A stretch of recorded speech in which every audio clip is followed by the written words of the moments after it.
and I can cut anybody up in the world. I don't care what your name is. I will remain undefeated as long as I'm alive on the earth.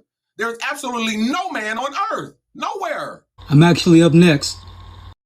Now what a fitting introduction, as here we're going to see how this angel matches up with the legitimate line of Christ.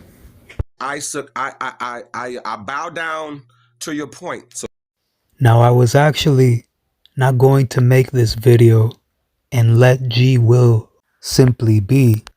However, though I still trust we can salvage some sort of a relationship after this sharing and the correcting of a few things, as the reason why this video was continued anyways were these remarks after our conversation. I'm smarter than you.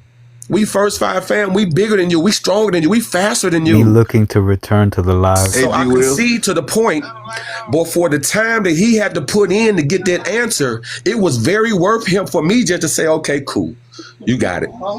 Now with those words being said, we're gonna have to address some things here. And as you'll see in a moment, he was doing something that a lot of these angels find themselves doing, which is trying to lead their chat, their gathering, as the conversation which we were having there, he actually initially was having in that very live conversation, and I joined in on the spot, which we will see here later on in this video. However, in correcting some of the things that we're going to be in this video, we will start at the beginning of human history. We all come from Adam and Eve, and for those skeptics who claim they hold to scientific methods and reasonings, you're more than welcome to go through these sharings and see all of the scientific data which point to exactly that fact, as there will also be more to come in the near future. So we are first going to clarify some things, let alone in the light of all coming from Adam and Eve.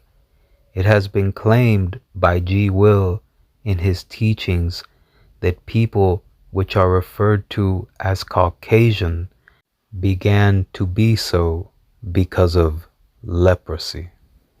We will get into that in a moment, but bear in mind, though in the moment it may be commonly said to call a person the color black or the color white, not only when you look at a crayon who is actually black or white, let alone when you look at a color spectrum, they are not actually colors in and of themselves.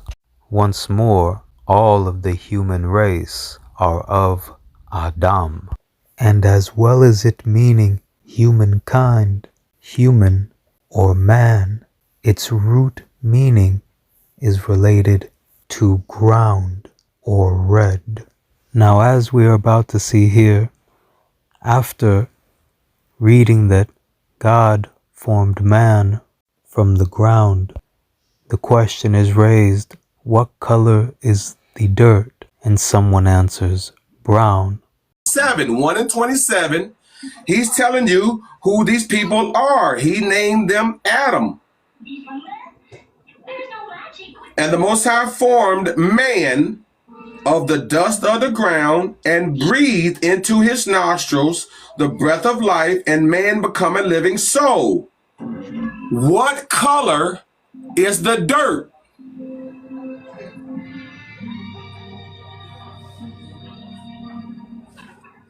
What color is dirt? That's going to give us the color of the first man and the first woman. It's brown. That's right.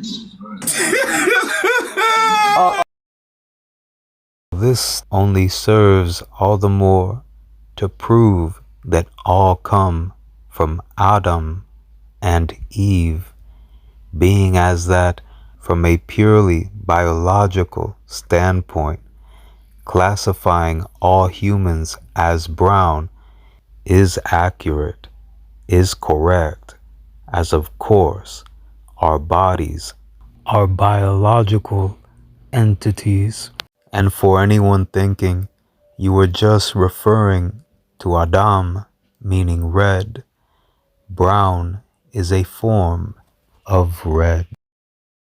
So once more, not only, regardless of their apparent appearance, all humans are considered shades of brown, and again, regardless of their apparent appearance to you, all humans are 99.9% the same when it comes to our DNA, further proving all are of Adam and Eve. Now, though the theory of evolution, as it is commonly held at the moment, holds that we did not originate from a single pair of first humans, that we did not originate from Adam and Eve, but rather evolved from populations, which of course not only brings on the question, how did these, quote, populations of actual humans begin? But also the fact that within the discipline of archaeology, the older something is, the deeper or lower within the sedimentary levels it is, and the younger something is, the higher, or in other words, the closer to the surface it is. So that logically would mean that if there was a most recent common ancestor made up of populations, that would be the easiest to find, let alone in comparison to ape-like organisms which predate them by all the years in which it is projected that they have. However, in reality, the fact of the matter is that there has not been even a single fossil of a most recent common ancestor found, let alone an entire skeleton. When we look at the days of creation, we see an orchestration of order and purpose where some may have thought to be solely chaos. We see that day, or in other words, phase 1, creates light, and after 2 phases later, there is the creation of the sun, the moon, and the stars. Day 2 is the separation of the waters and the sky. Preparation with 2 days or phases in between for day phase 5, the fish and the animals which fly, beginning with winged insects and eventually, ultimately, birds. In day or phase 3 of creation, we see the development of land and plants in preparation with 2 days or phases in between for day phase 6, land animals and mankind, Adam.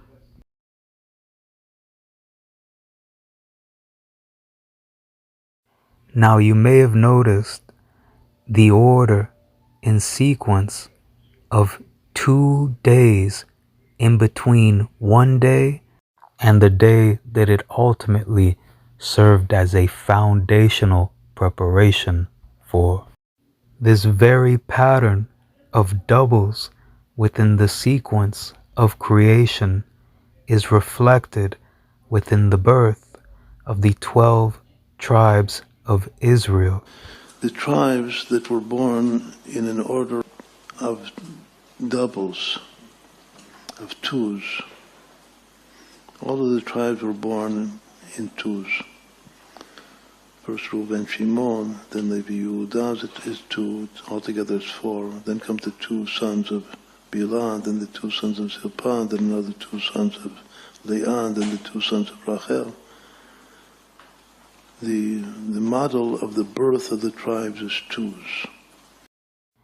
And as modern day revelations allow us to see all the more in depth, upon reflection, the signature of God throughout creation, we see all the more clearly what it means in Exodus chapter 4 verse 22 when it states that Israel is my son, even my firstborn. Not only, as you will see later and throughout my sharings, is this history which is passed down since Adam and Eve themselves, Adam the firstborn. But just as it is held that God created the universe using 22 letters, as in the Hebrew alphabet, and 10 divine numbers, just as the mathematical structure which serves as the basis of Gematria, the base 10 numeral system, we see further signature of God itself in the order and orchestration where you would think at a glance there was nothing but random chaos, as Yisrael is the 22nd generation since Adam.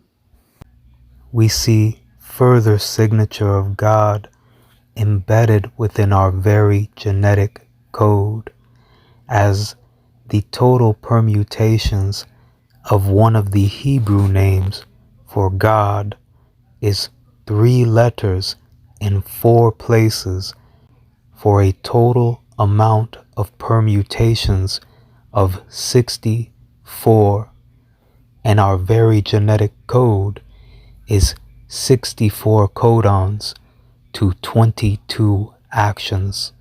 Mathematically, a beautiful overlay of Yahweh, which we know is a total of 64 permutations, and the action of creating with 22 letters.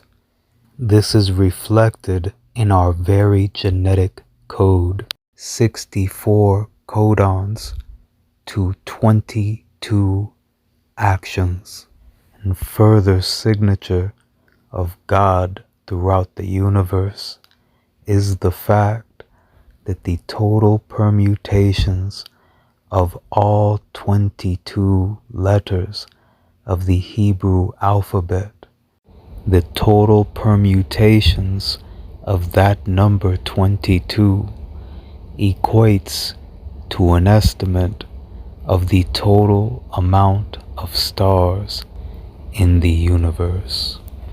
And as even further realization of as above, so below, as within, so without, as the universe, so the soul.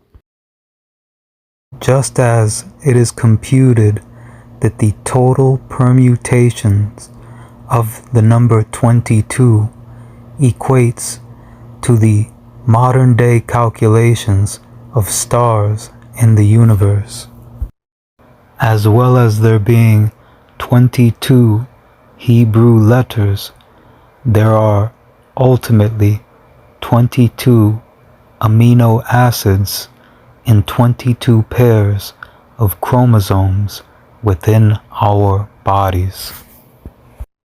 And in parallel to Hebrew having a triple root structure, DNA messages are written in 3-letter triplets. And an even deeper correlation, DNA being structured from a basis of 4 and coding in triplets is in parallel to the formation of the 12 tribes of Yisrael in the desert. The whole book of Bamidbar, the fourth of the books of the Pentateuch, which is called the Book of Numbers in English, is because the beginning of it records the campsites of the Jewish people. There is the way that the campsites, called the Galim, the flags of the tribes, were ordered, and they're reordered. It's a reordering process. They're reordered into 4 triplets. And the whole idea of a camp is that it's all together. It's an army, and the camp is an army. And the army is all operating and functioning together. And the way that it's ordered is in triplets. Each triplet also in time corresponds to the yearly cycle of the 4 seasons. The 4 seasons of the year, that each season has 3 months to it. But this is taking an initial order of the birth of the tribes. And just as it is held that God created the heavens and the earth, the universe, using 22 letters and 10 divine numbers, further signature of God within our very cellular structure, encapsulating those features within the very cell, as further demonstrated here when it comes to the 10 divine numbers. Just as the Hebrew script is rooted in a base 10 decimal system, our biblical texts are also based off a base 10 decimal system. In our genetic code, our genetic texts are scientifically shown to be synchronized, to be structured by a decimal system, a signature of God within our very cell. Further proof that you are the very crown jewel of creation.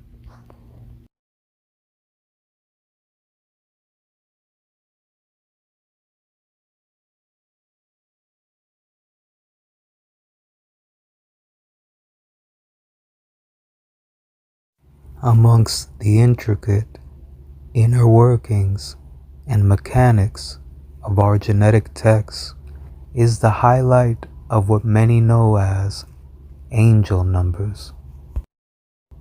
Studying the amino acids of our genetic code has found that the standard blocks, side chains, which are a part of those amino acids, in sync with the decimal system, repeatedly showed balanced sums which took the unique form of angel numbers. This uniform structure made apparent by the divisibility of 37, which when times by its reflection equates to the mathematical equivalent of the first verse of Genesis. As here we see a very specific and special characteristic of the number 37 within the scope of the decimal system. As here, upon review of this table of the multiplications of the number 37, you will notice a distinct pattern beginning at 37 times 3, our first pattern of angel numbers. Now, you'll notice that 37 times 3 is 100 and 11. 1, 1, 1. You'll also notice that adding the angel numbers together comes out to the number we just multiplied by 37. Now skip 2 digits over, of which we are multiplying by 37, and the pattern commences again, as 37 times 6 is 222. 2, 2, 2. And when we add together those 3 2's, it comes out to the number 6, which we multiplied by 37 to come out to 222. This pattern persists while the digits are in triplet form. Further detail as to the unique design embedded within 37 is in between those angel numbers. Those columns are permutations of the same numbers. For example, the column of 37 times 1, 37 times 10, and 37 times 19 are each permutations of 0, 3, and 7, as you see upon closer review. That characteristic takes place within the 2 columns in between the angel numbers, as you are seeing here.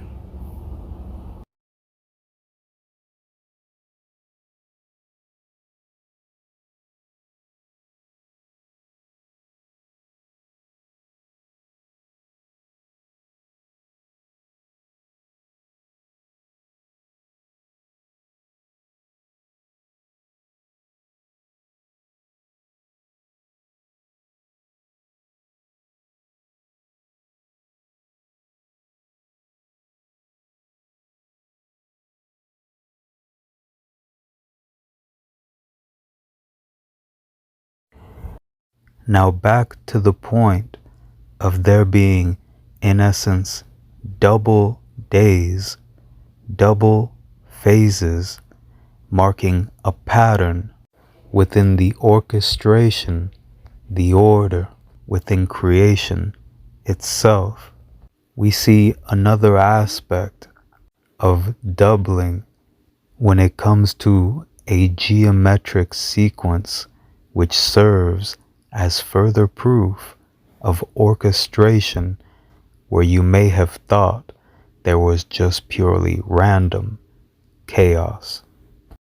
And in beholding the sequence within the symphony that has been creation, we are able to see that every 7 keys on the piano increases at a power of 2. The same exact sequence in the growth of a baby's cell. Further revelation of the glory of God, the signature of God throughout creation, within the note that contains the 7th frequency, 64, are the only 2 numbers that you can times together to get 2,701, the full gematria of the first verse of Genesis. 2,701, the mathematical equivalent to the first verse of Genesis. And in further beholding the orchestration of this order, we see here that there are 7 scales with all the notes contained therein come out to 28. This overlays the first verse of Genesis, which is 7 words with all the letters contained therein, equaling 28. And when we look at the first verse of Genesis, which at its most surface infrastructure is made up of 4 sevens to come out to 28 letters being orchestrated in a composition of 4 sevens, overlaying with there being 4 beats in a note, and a symphony being made up of 4 parts, 4 movements, reinforces all the more that throughout the ups and downs, the movement of what can be life itself, God never falls out of rhythm, nor has ever missed a beat.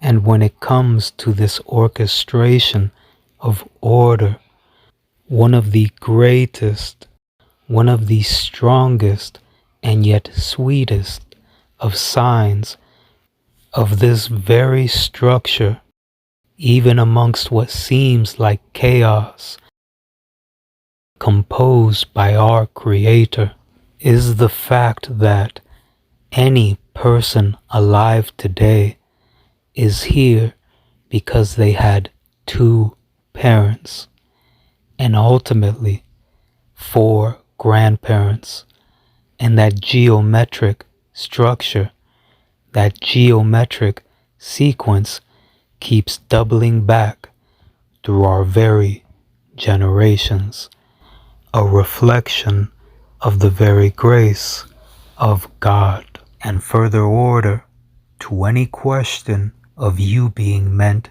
to be. Though it is amazing, it at this point should not be surprising that that mark of both mastery and majesty reflects itself through something so intrinsically intertwined with representing intellect, the game of chess. Sharing all the more that though you may not always understand its moves, its decisions, or its purpose, God is indeed perfect. As we saw the geometric sequence progressing at a power, at a factor of 2, infused and intertwined throughout electromagnetic frequency, through the growth of a baby's cell and embryo, we see those numbers through the structure of the strategically based intellectual function that is chess. As ultimately, the game has 64 spaces, 32 contrasting from the other, 16 pieces each. The total spaces also equal the perfect square of 8, the perfect cube of 4, and the 6th power of 2. Perhaps there are those who've been familiar with the game of chess who now see deeper beyond the surface than they have before, even when it comes to chess, let alone when we are speaking of the creation of the universe, of our world. As we continue to see order and sequence through the symphony that is creation, we are able to see that the number 7, in so many ways standing for a cycle in time, such as in the 7 days of creation. That number 7 is the total number of factors for the number 64, and ultimately 4 to the third power, which equates to 64, is made up of 7 digits.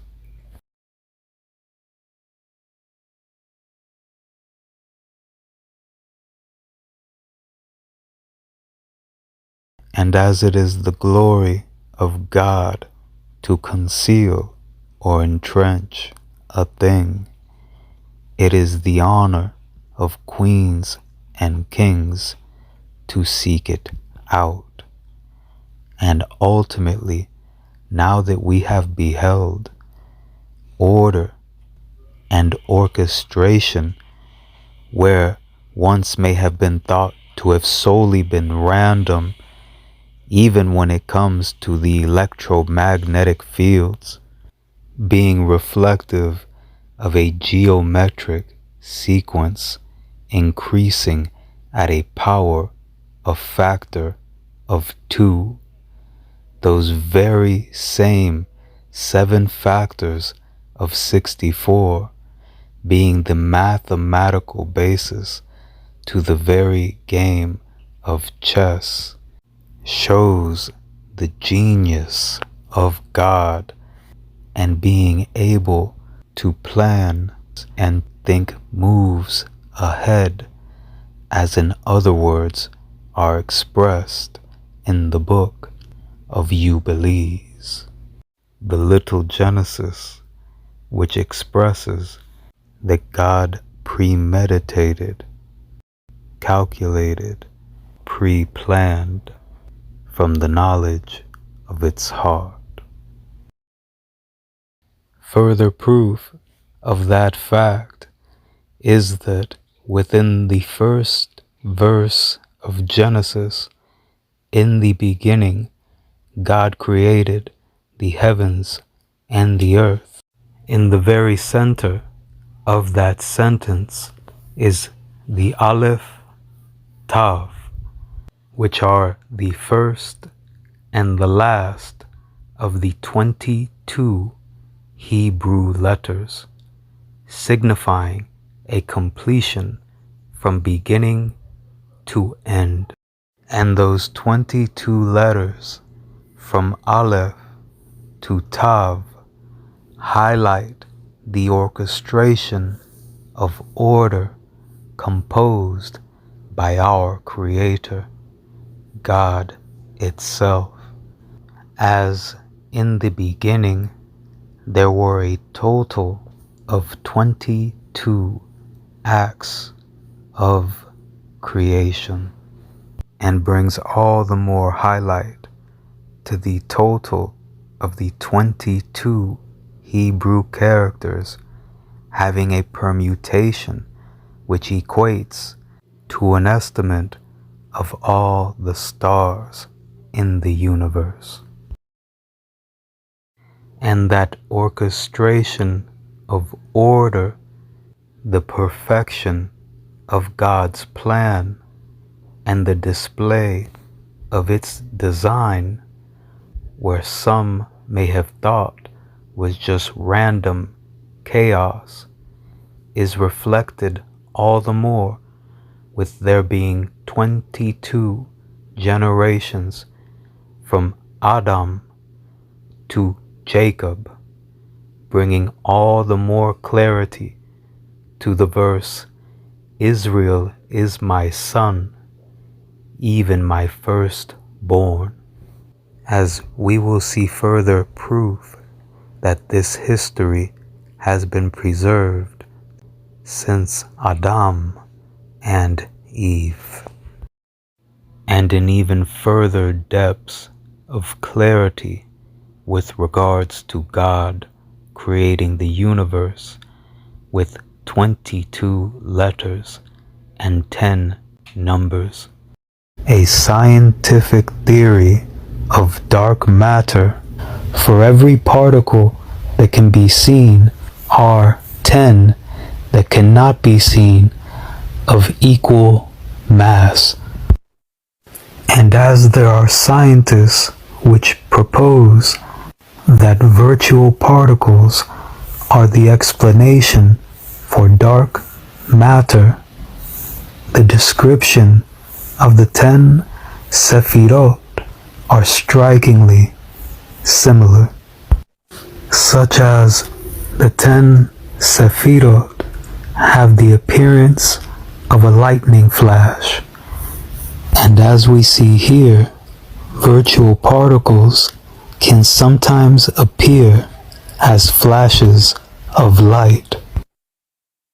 The Sefer Yetzirah reads that their origin is unseen and that no end is perceived. This is right in line with virtual particles seemingly coming out of nowhere or nothing and may have no end because they are a part of the fields that make up everything. We'll remember that just as the decimal system based on 10, which literally is scientifically shown to be synchronized with the structure of our very self, the total number of the Sephirot to make up a full cycle in time as it has been used to structure our generations is 10. The Kabbalistic model of 10 generations in the form of 10 Sfirot, 3, 3, 3, and 1. And when we reach that one at the end, whose name is Noach, then he has his 3 sons. Then once more we have 3, 3, 3, starting from Shem. Shem has here 2 functions. First, he's one of the 3 siblings, the 3 sons of Noach, and then he becomes the first of the next model. So what does Kabbalah speak of? It speaks of a world possessing 10 Sfirot, 10 emanations, which are 3, 3, 3, and 1. And then we move to another world, a new world altogether.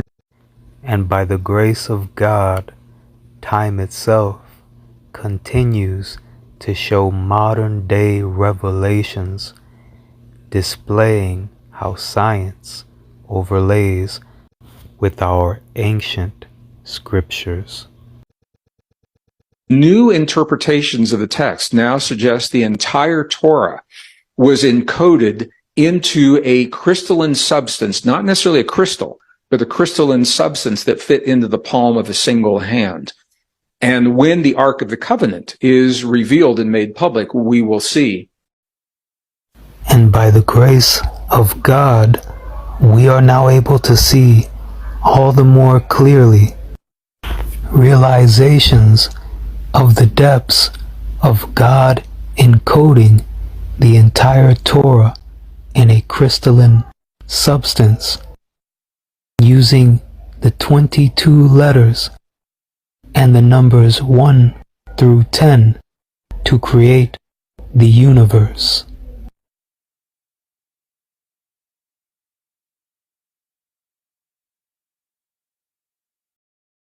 And bringing all the more realization to as above, so below, as within, so without, as the universe, so the soul, is the newly discovered, the fourth phase of intracellular water structure, which is used for energy and also to store and transmit information.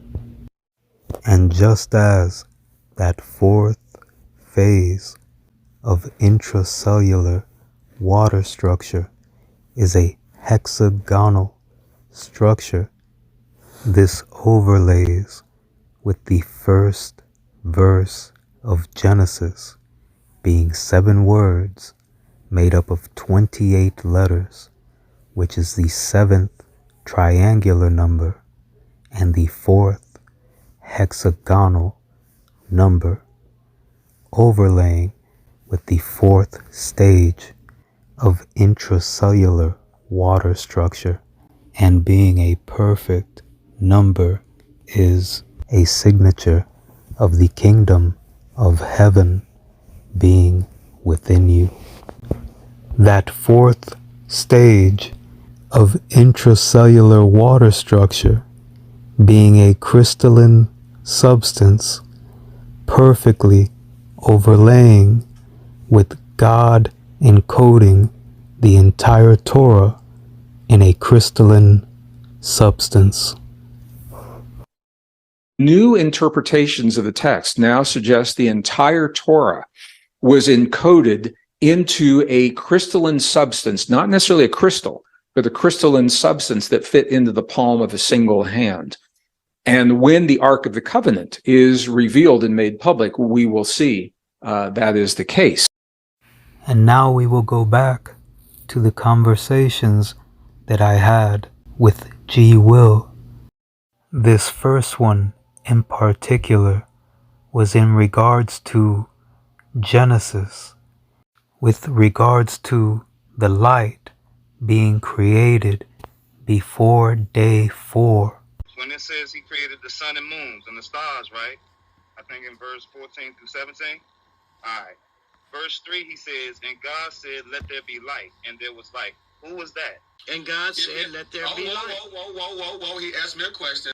And the statement of, let us make man in our image, and what exactly that pertained to. It says, and God said, let us. I'm asking you, who is the us? Who is God talking about? The Most High never told you who the us was.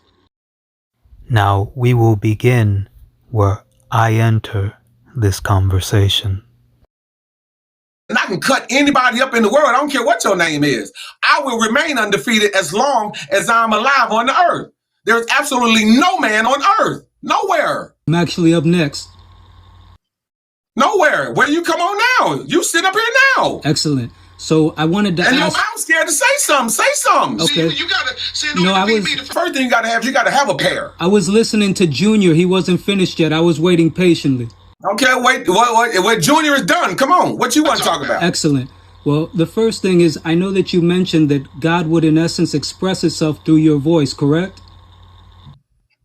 I am speaking so that the Most High can speak through me, so that those who are His children can hear His voice and turn back to Him. Excellent. So that would mean you are a son of God, correct?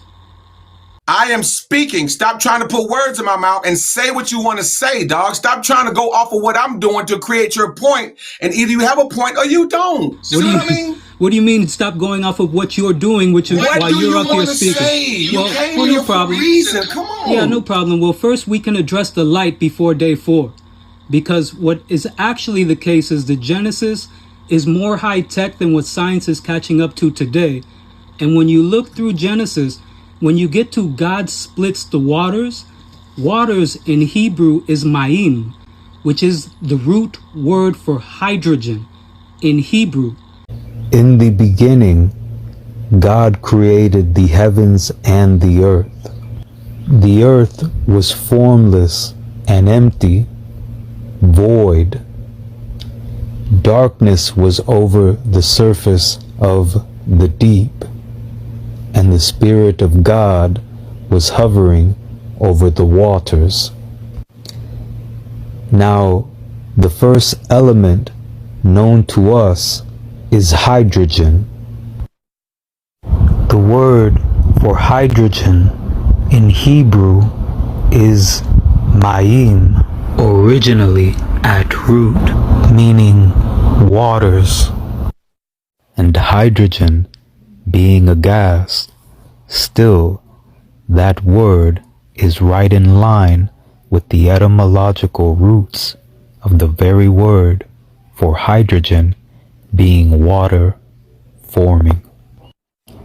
Now, as you see here, the word ma'im denotes water, fluid, liquid of just about any mankind. As we see here, the extents of science's reach is still completely consistent with the depths of the meanings of waters within Genesis. What may have been thought to solely be poetically placed is shown to be true via scientific proof. As it continues to read, "And God said, let there be light, and there was light." And as further modern day revelation proves that the Bible is as precise as it has been perceived as poetic, as stating "and God said" could be perceived as poetic, and time proves that it is scientifically precise, as sound is vibrating frequency. So the poetic portrayal of "God said, let there be light" is scientifically accurate, as energy such as light is a manifestation of frequency.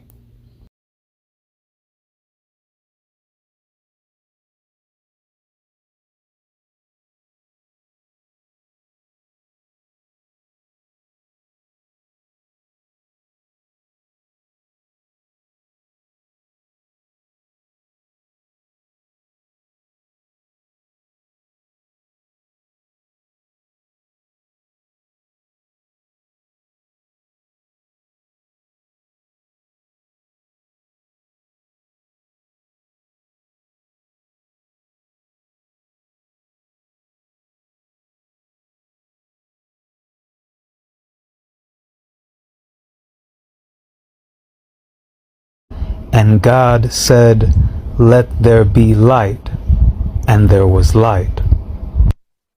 And as a hydrogen atom has the appropriate interaction with an electron, this emits light.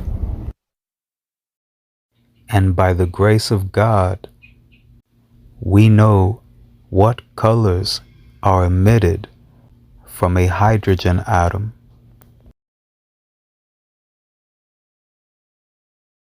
And grounding all the more the realization that God created the universe using 22 letters is the fact that the word for letter in Hebrew is also the root word for frequencies.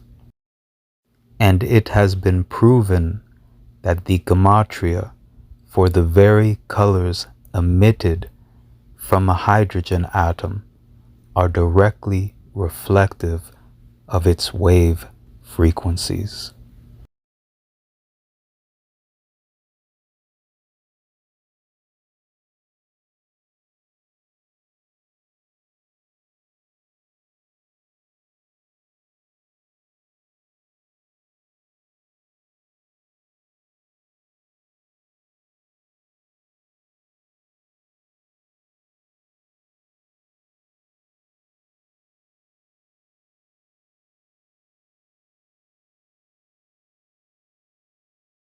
And further demonstrating biblical accuracy when it comes to frequency is in Deuteronomy chapter 22 verse 11, stating not to wear wool interwoven or mixed with linen.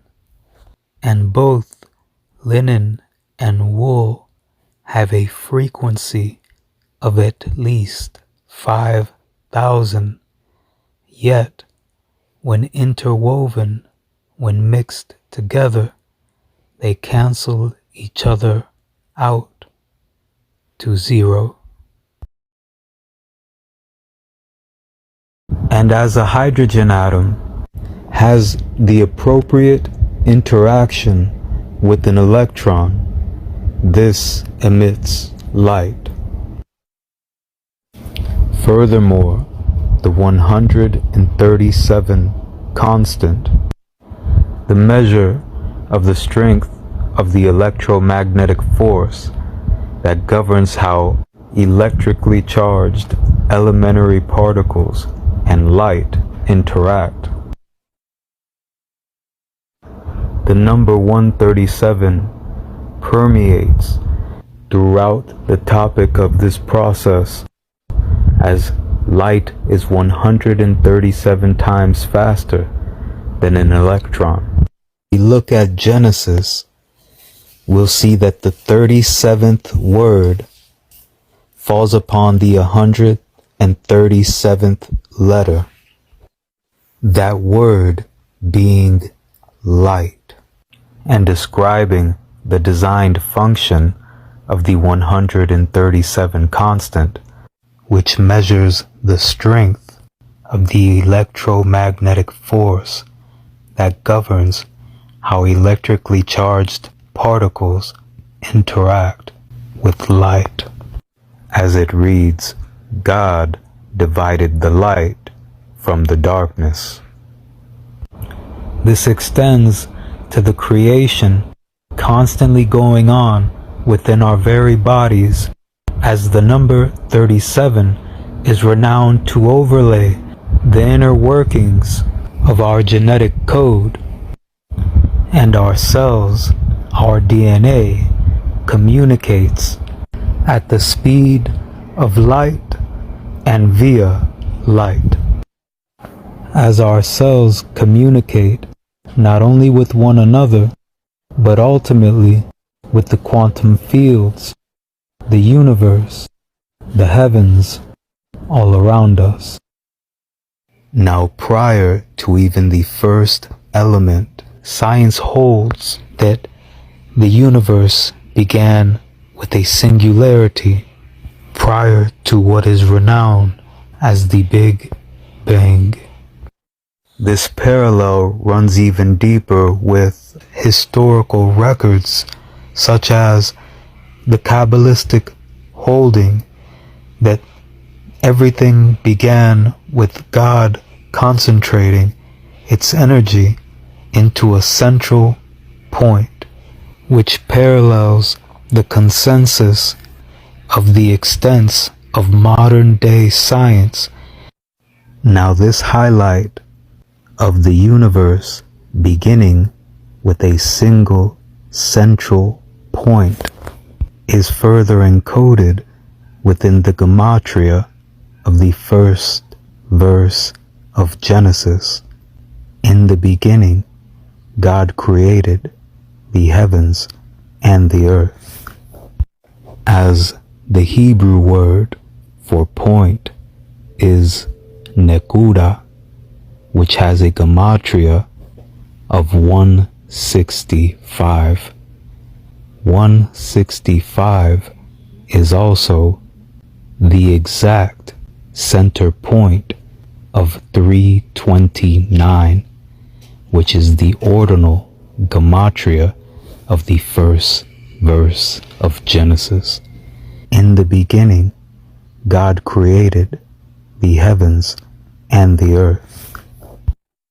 And even deeper still, the product of 165, the gematria for nekuda, and 329, the ordinal gematria of the first verse of Genesis, is 54,285, which is not only the 329th triangular number, but not only does 54,285 appear within the numbers that make up the mathematical constant known as pi, but it does so at the 2,701st index. the full gematria, the mathematical equivalent of the first verse of Genesis. In the beginning, God created the heavens and the earth. Mathematical constants make up the infrastructure of our very universe, of our world, and the fact that the consensus of science aligns with our ancient holdings that the universe began with a central point, a singularity that in essence was a dense dot, a point which is ultimately a perfect circle, completely correlating why the mathematical constant known as pi, which is the relationship between a circle and its diameter, why this mathematical constant would be a key in creation. And modern day scientific observations reflect that the universe is expanding uniformly, seemingly in a spherical manner, all the more aligning with the universe beginning as a perfect circle, as in the Sefer Etz Haim, beginning in a singularity, expanding, and all the more highlighting the importance and the correlation with the mathematical constant of pi. And just as we saw that the product of the gematria of Nekuda, which means point, and the ordinal value, the ordinal gematria of the first verse of Genesis, first appears at the 2701st index. Here we are seeing that mathematical equivalent of the first verse of Genesis first appears within the index of pi at the 165th place. Mathematical equivalent of the Hebrew word for point, nekuda. And yet, even deeper still, the Hebrew word Torah, meaning teachings, doctrine, instruction, or law, often used to represent the Bible, has a numerical value, a mathematical equivalent, a gematria of 611. And when we add up the sum of the first 611 digits within the index of pi, it equals 2701, the mathematical equivalent of the first verse of Genesis. In the beginning, God created the heavens and the earth. And to those in disbelief, or to those who just want to behold all the more how this painting was portrayed by our God, to view several ways in which pi has been encoded within the first verse of Genesis. That display, approximately a half an hour to 40 minutes long, can be found throughout my sharings, such as Christ clarifying our actual beginnings. And of course, by reviewing the work of the angels named here. And further connection between the first verse of Genesis and pi is the fact that the first verse in Genesis is made up of 7 words that come out to 28 letters, and the first 7 digits of pi after the decimal point, those first 7 numerals equate to 28. 7 words in Genesis 1:1, 28 letters, 7 digits after the decimal point of pi equate to 28.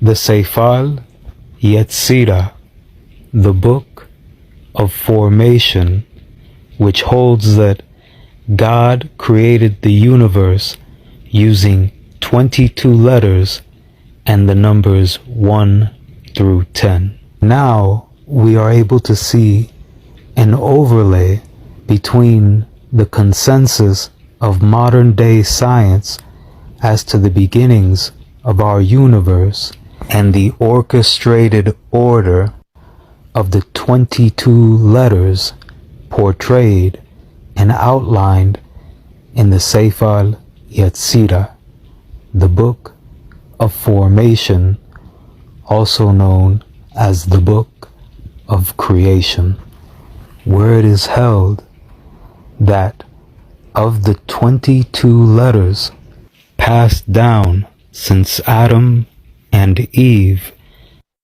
after Eber, known as the Hebrew alphabet, there are 3 mother letters which began creation.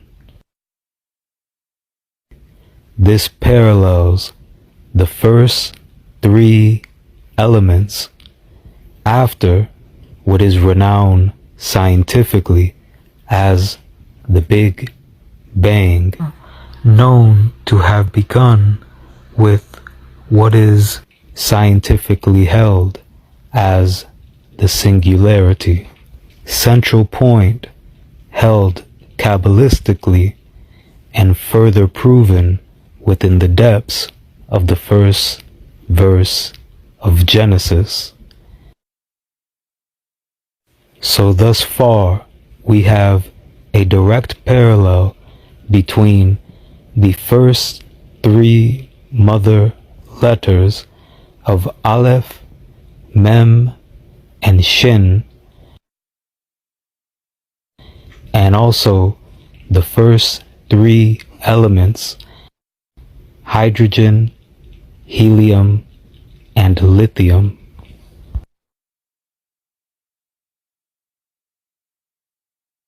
Next, it reads in the Sefer Yetzirah 7 doubles.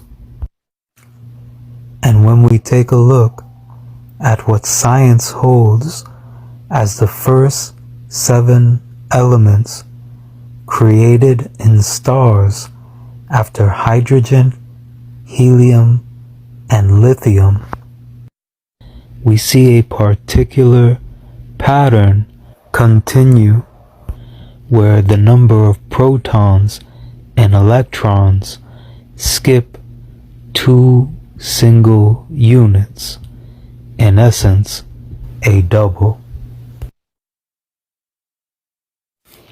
It is further held in the Sefer Yetzirah that the next 12 letters which complete the 22 letters are, quote, simples. Scientifically, those next 12 elements are considered simple elements.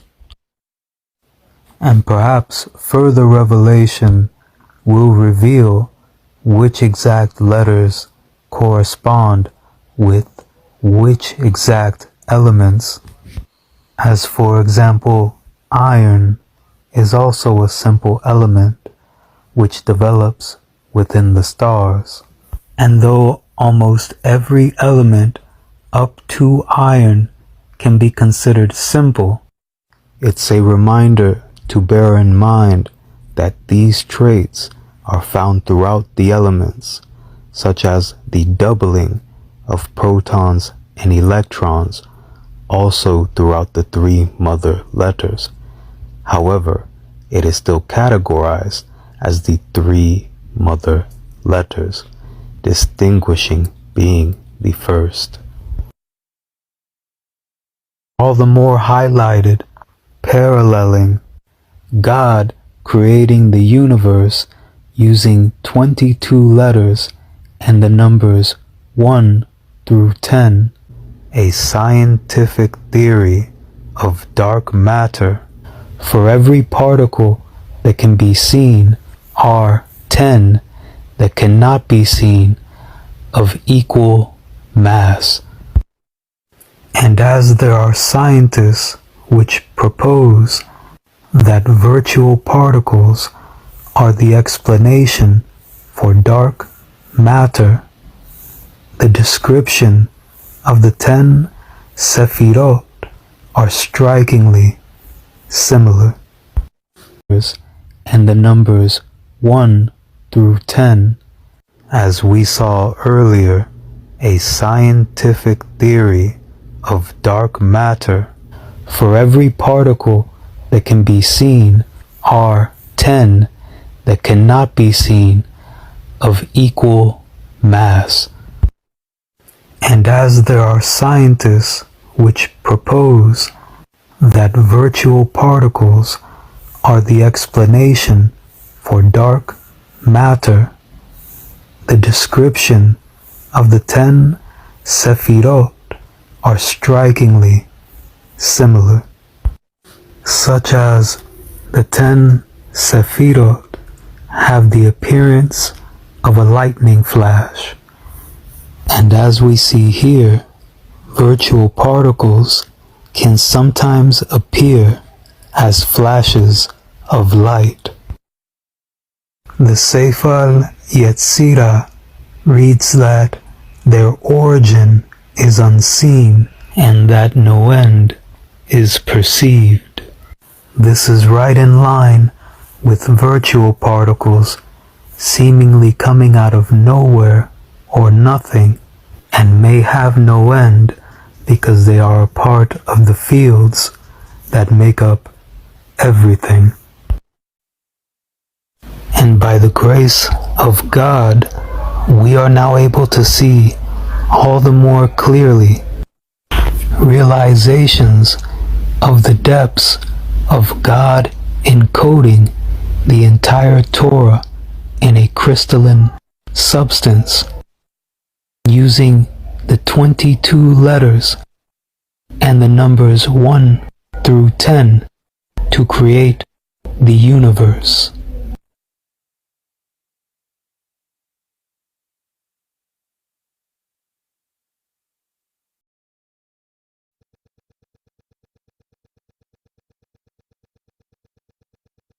New interpretations of the text now suggest the entire Torah was encoded into a crystalline substance, not necessarily a crystal, but a crystalline substance that fit into the palm of a single hand.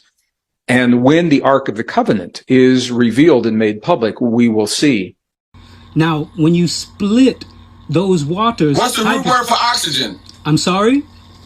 Is there a root word for oxygen? Yes, we could definitely go through all of that, but first of all... Because he didn't make water out of just hydrogen. I didn't say that. Waters is plural. As a matter of fact, the word for hydrogen means water forming at root. So, of course, this would all be involved. Now, of course, keep in mind, we were just speaking of day 1, which should make all the more clear, of course.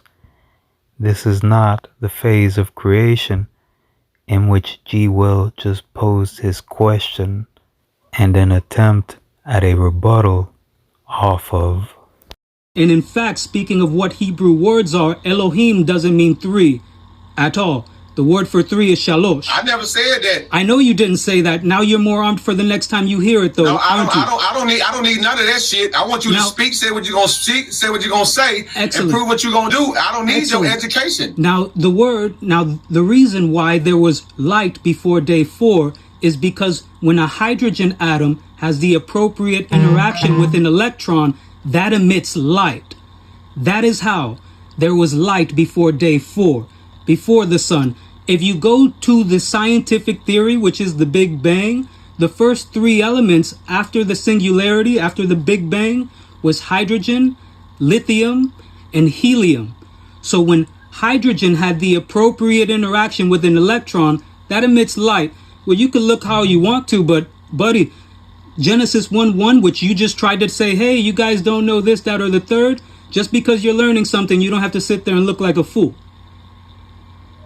Okay, so Junior, that is why there is light before day 4, because when hydrogen has the appropriate reaction with an electron, that emits light. In fact, in the Hebrew, the 137th letter in the 37th word is light.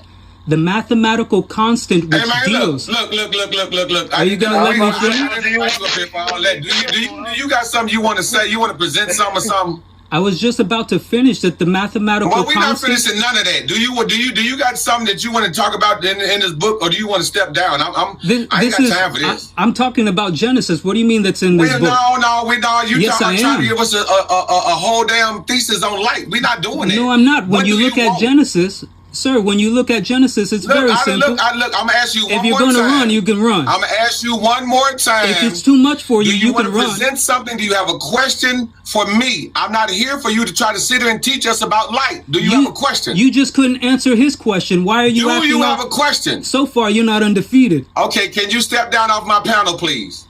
I'll let you run in an appropriate Can you way. step down off my panel, please? Please step down. I'm asking you. I'm begging you. Can you please? Since you begged. Step down off my panel, unless you're going to ask me a question. Since you begged, okay, I'll let you go. Okay, cool. Thank you. Now we will return to the subject of leprosy, and then after that, the last conversation between G. Will and I. Cursed. Do you want to read the story in the book of Numbers so that we can further educate your little brain on how the Caucasian came about? Okay, let's go to Numbers 12 so I can show you something. The book of Numbers, chapter 12. And Miriam and Aaron spake against Moses because of an Ethiopian woman whom he had married, for he had married an Ethiopian woman. And they said, hath the Most High indeed spoken only by Moses? Excuse me. Now the man Moses was very meek above all of the men which were upon the face of the earth. 12:4. And the Most High spake suddenly unto Moses and unto Aaron and unto Miriam, come out, ye three, out of the tabernacle of the congregation. And they three came out. 12:5. And the Most High came down in a pillar of a cloud and stood in the door of the tabernacle and called Aaron and Miriam, and they both came forth. And he said, hear now my words, if there be a prophet among you, if there be a prophet among you, I, the Lord, will make myself known unto him in a vision and will speak unto him in a dream. My servant Moses is not so, who is faithful in all mine house. With him I will speak mouth to mouth, even apparently and not in dark speeches. And the similitude of the Lord shall he behold. Wherefore then were ye not afraid to speak against my servant? And the anger of the Most High was kindled against them, and he departed. Poof! He left. And the cloud departed from off the tabernacle. Behold, Miriam became leprous, white as snow. And Aaron looked upon Miriam, and behold, she was leprous. What does it mean to have leprosy? That means you are white Pale as snow. Correct. You get turned. Now, if she was turned white, what color was she before she got turned white? She melanated. That's right. So there is no such thing as a Caucasian. You are a black man stripped of his melanin. Facts. Now we're going to address this very simply, but first I will say that G. Will does usually try to not add interpretations to what is not literally placed within the text itself. And this is an instance where if he would have held to that, it would have served him, as it nowhere implied that the generations of any people since Adam and Eve were any such appearance due to leprosy. And not only that, but we clearly see this is not something that is genetically passed on to babies. Furthermore, I know that upon a little more reflection, G. Will would not be arguing that any quote leprous children came from Miriam.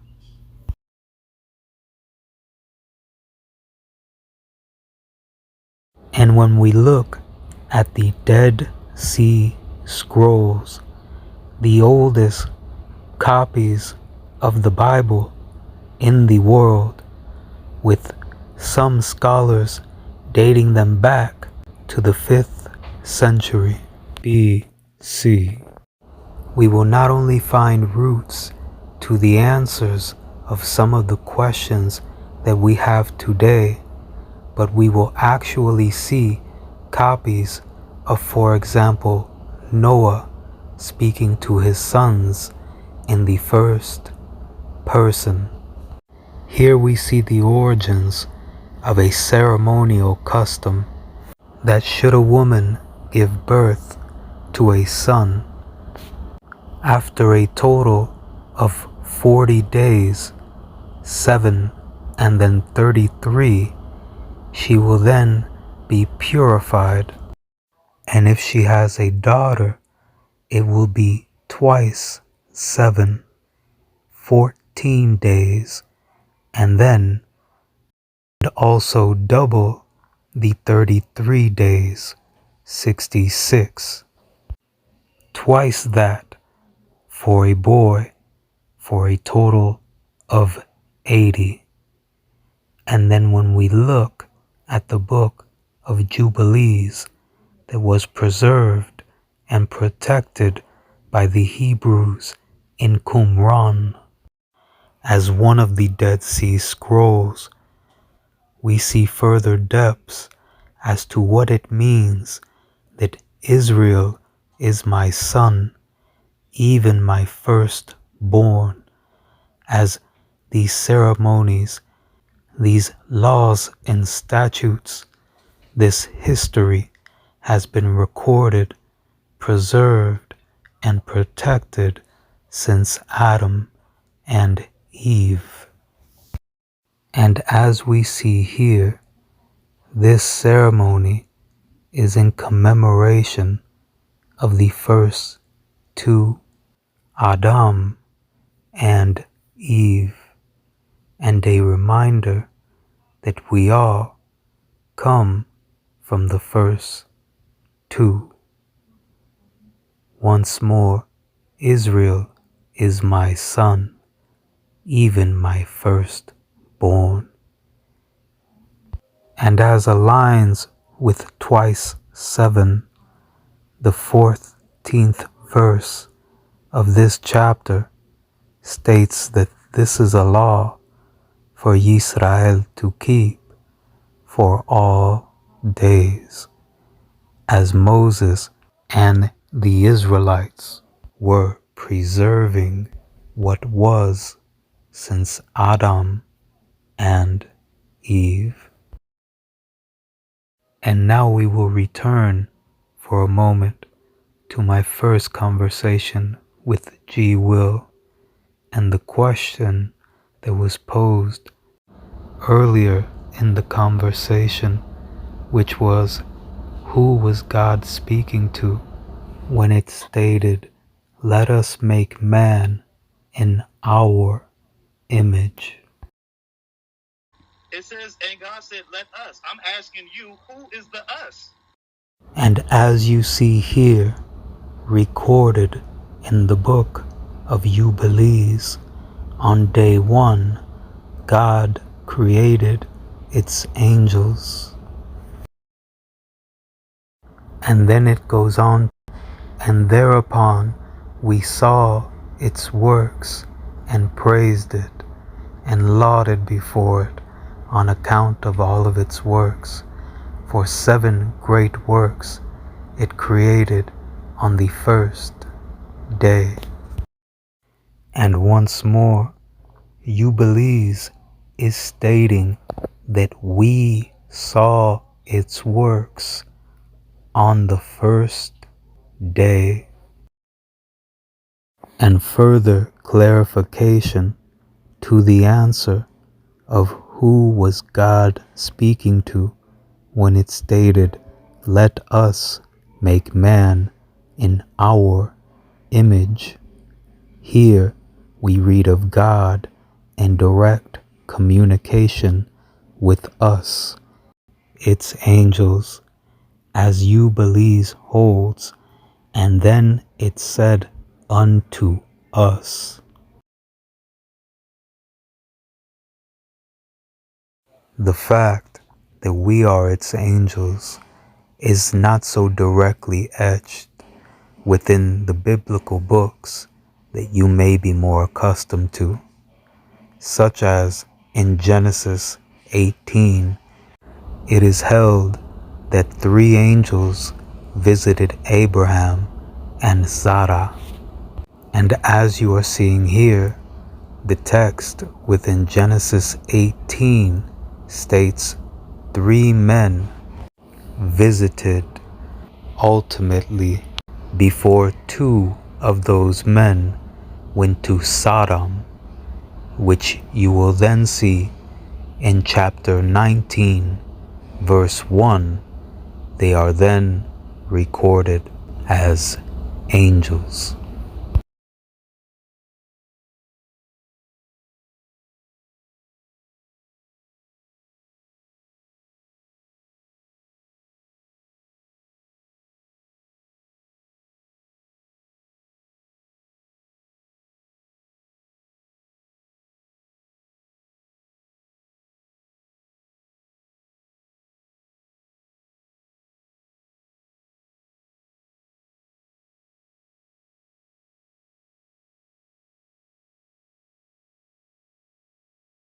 And now that we have established that the book of Enoch is a part of the oldest biblical records in the world, preserved and protected by the Hebrews throughout time. And we also have established that a root meaning of Adam, which means humankind, is red. And just as all human beings, all humankind, Adam, are a shade of brown, brown itself is a desaturated form of red. And just as it is a fact that all humankind, all of Adam, are 99.9% genetically the same, it is also a fact that leprosy is not passed on genetically. And the first time we have a description of skin as white as snow is not when it comes to leprosy, but the description of Noah being skin as white as snow and red as a rose. Before we move on to the latest conversation of this sharing, we will see that what is known as Hebrew after Eber, a great grandson of Shem, the Hebrew script is indeed the original of the human being. The ingenious infusion of letter and number known as gematria is an originally Hebrew trait. It has been proven that this script, as you will see, is not younger than hieroglyphics nor cuneiform. This script was proven to have a mathematical structuring unlike hieroglyphics, and exactly as is still preserved in the Hebrew script until this very day. We see how the formation of the numbering system was preserved throughout the years by the Hebrews. Here you will see proof that the hieratic is actually the original Hebrew characters.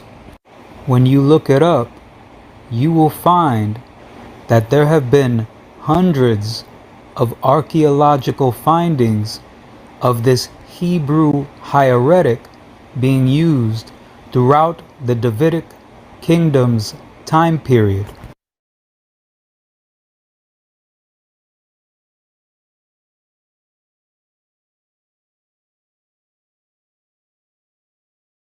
You will also find that writings by the Zadokite line, which is the line since Aaron, brother of Moses, were also done in this original Hebrew, as well as other scrolls found in the Dead Sea Scrolls, as it has been so far in Israel.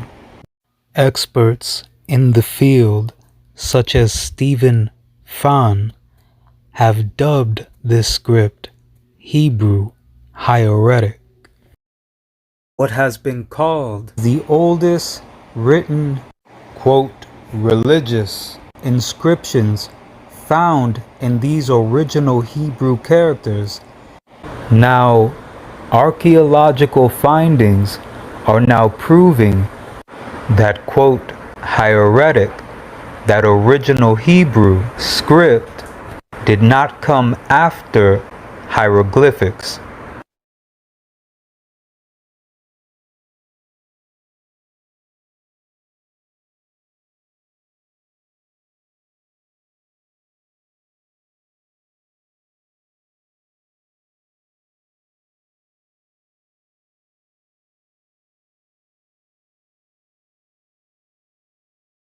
And furthermore, as you see here, archaeological findings are proving that ultimately that original Hebrew is also not younger or after the writings in Sumer.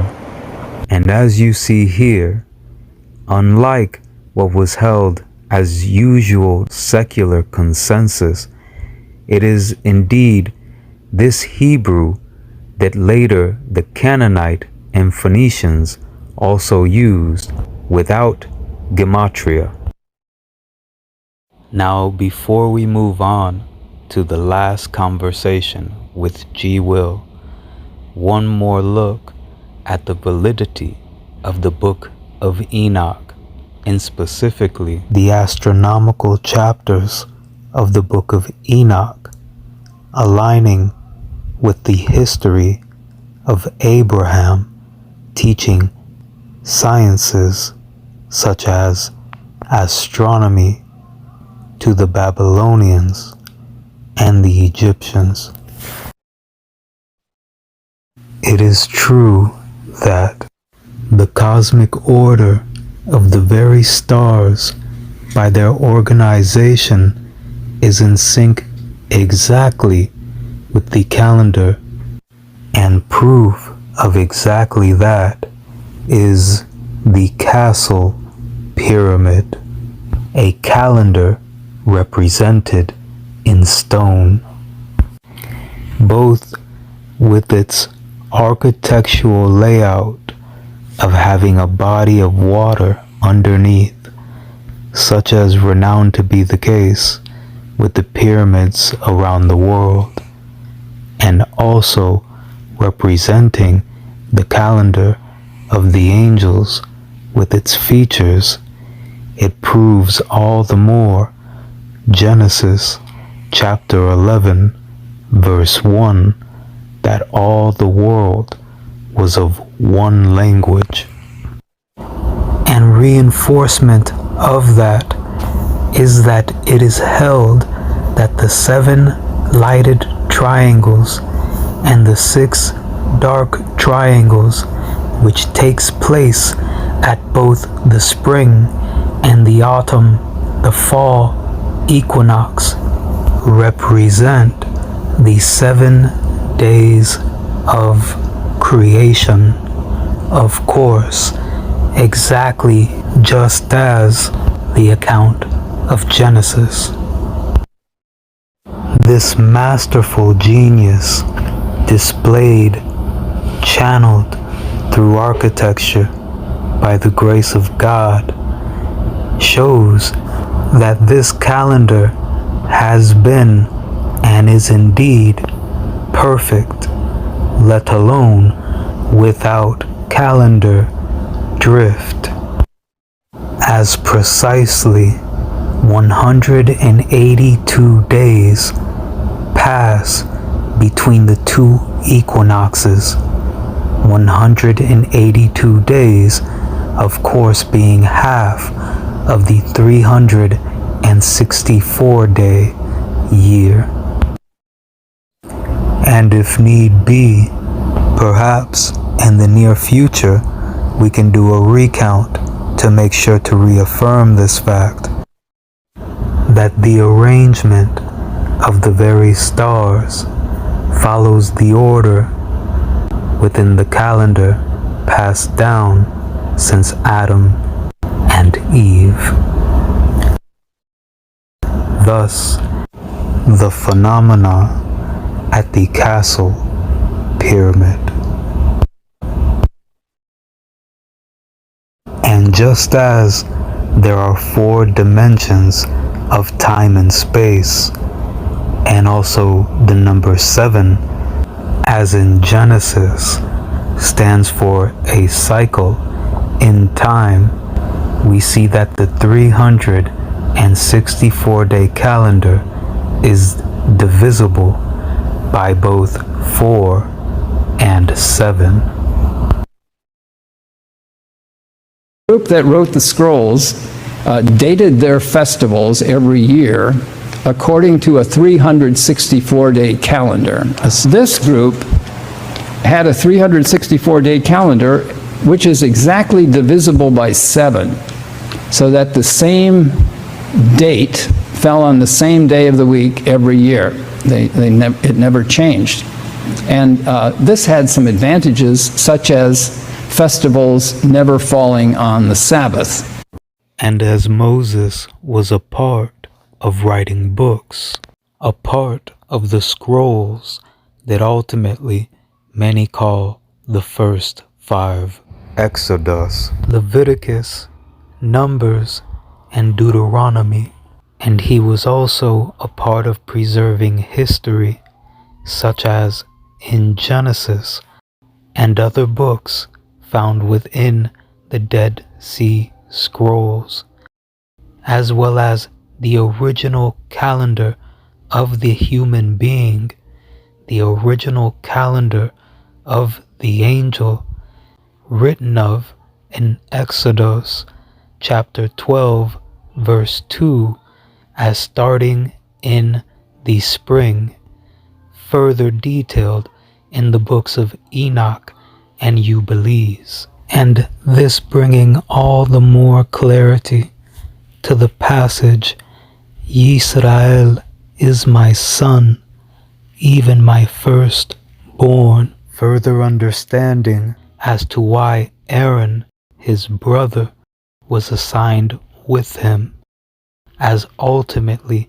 when Moses was brought up in Pharaoh's court at the time, Aaron was one of those chosen to preserve the original Hebrew script, let alone our history since Adam. Once more, Yisrael is my son, even my firstborn. And in further display of the forever reigning orchestration of order by God itself, even when and where it may surfacely seem as chaotic or random to us, we see that there were 2,450 years, 50 jubilees from the creation of mankind, Adam, and entering the promised land. We will go into this all the more in depth in a future sharing, let alone proof of the Exodus itself.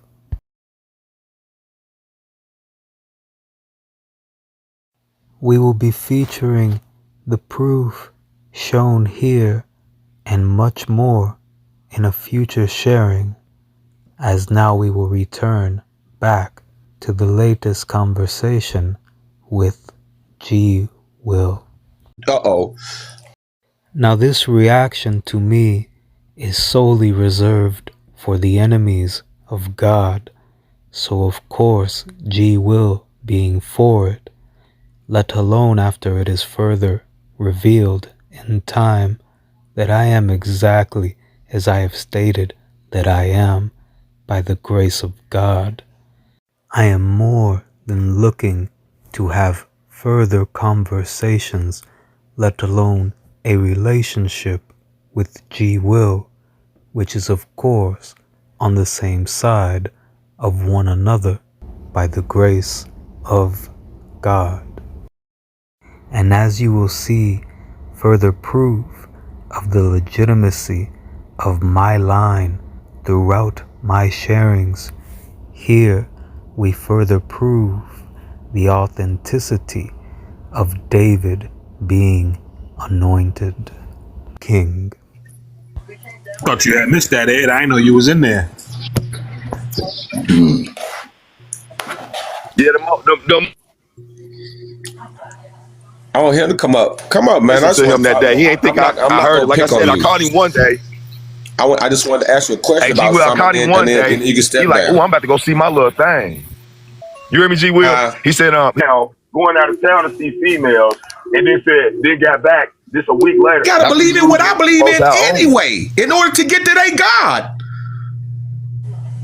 Oh, you gotta believe in the first 5 books in order to make it to any God. Period.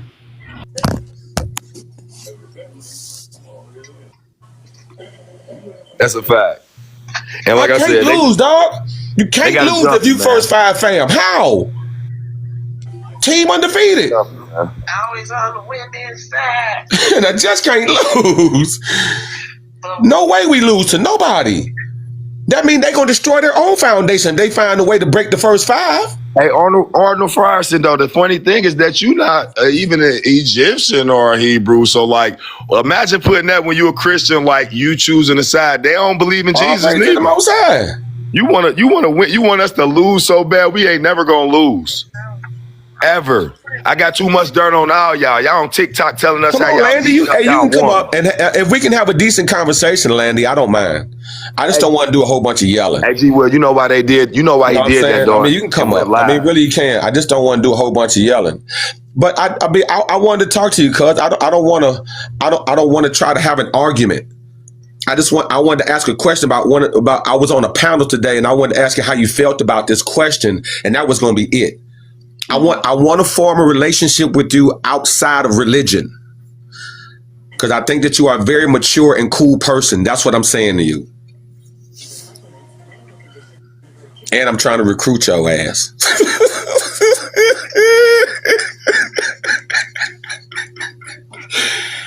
Oh, I'm working. I'm working to turn them. They know it too. He know I'm after him. I like him. I like that boy right there. And he handsome. I know them women listen to him. I know they listen to you, handsome. Yeah, they listen to you. Sure do. I'm trying to recruit that man right there. What's up, Landy? How you doing, man?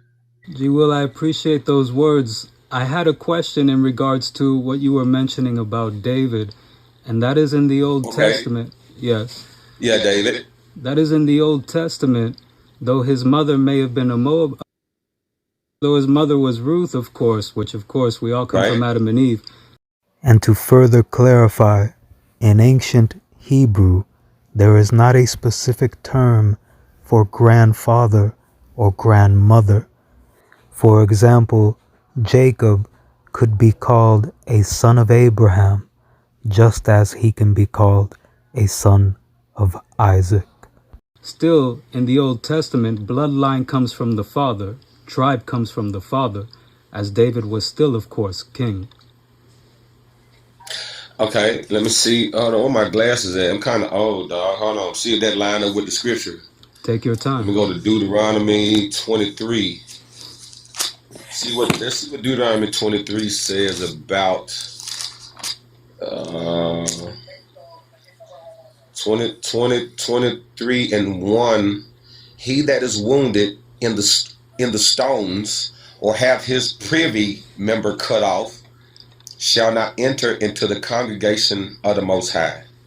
Do you know what that means? Could you explain? As here I was looking to see what that had to do with the tribe being of the father and David. That means that if you're missing your private parts, Oh yeah. you can't be in the congregation with us. Yes, bloodline still comes from the father. Okay, hold on. I'm gonna read a little more. It says, a bastard shall not enter into the congregation of the Lord. Even to his 10th generation shall he not enter into the congregation of the Lord. Number 3, an Ammonite or a Moabite shall not enter into the congregation of the Lord. Even to their 10th generation shall they not enter into the congregation of the Lord forever. What does that mean? Bloodline still goes by the father. But what is her nationality? Yes, but as you mentioned in many of your teachings, the original law... Can you tell me Ruth's nationality? We would first have to count those generations to make sure it was not 10, first of all. But bloodline still comes from the father. Your tribe is still from the father. Okay. Let me go to the book of Ruth, since we can't discuss this. And maybe the book of Ruth might tell me, right, what her nationality is, since you don't want to share that with us.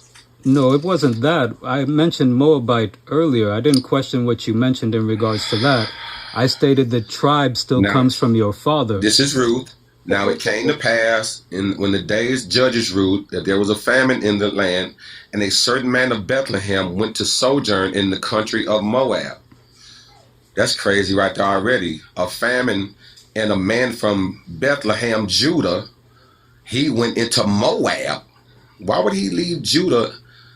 Oh my goodness. Anyways. Mimi, don't act brave in the comments. And his 2 sons. And the name of the man was Elimelech. Whoa, whoa, whoa, whoa, whoa, whoa, whoa, whoa, whoa, whoa, whoa. Man, my pad going there. Whoa, whoa, whoa, whoa, whoa, whoa. Where is it called this woman? Okay, and Ruth to entreat me. And behold, Ruth and Naomi, and name of his 2 sons. And they were in the country of Moab, and Elimelech, Naomi's husband, died. and she left her 2 sons. They took them wives of women of Moab. The 2 sons that sojourned from Bethlehem, Judah, they came into Moab. Their father died, and the 2 sons took on 2 Moabite women. Was that supposed to happen? Nope. I also have to add, G. Will, that according to biblical chronology, 14 generations removed from Abraham. And to clarify as to the significance of the descendants of David's grandmother being 14 generations from Abraham at the time of David. Now the law of Deuteronomy 23 verse 3, we will see, was clearly being observed in Judah.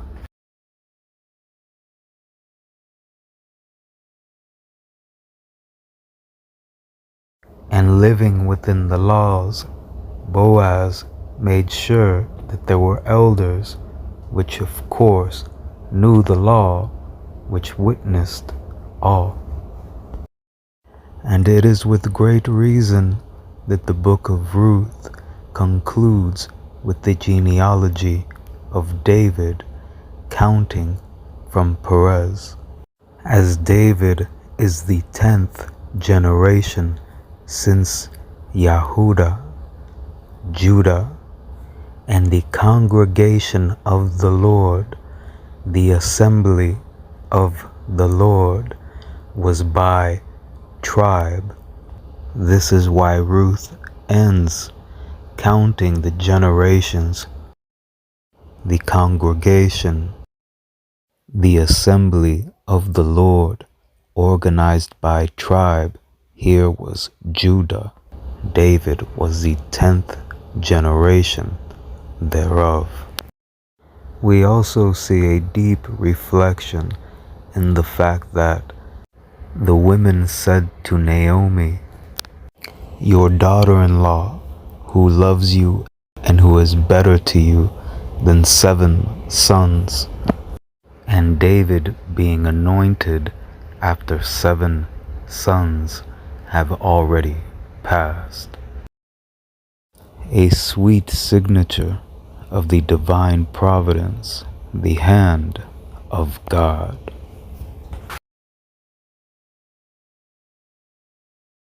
And now we will go deeper into the significance of David being the 14th generation since Abraham, and also authenticating the sharing of the decree that the Lord has said to my line, "You are my son, today I have begotten thee."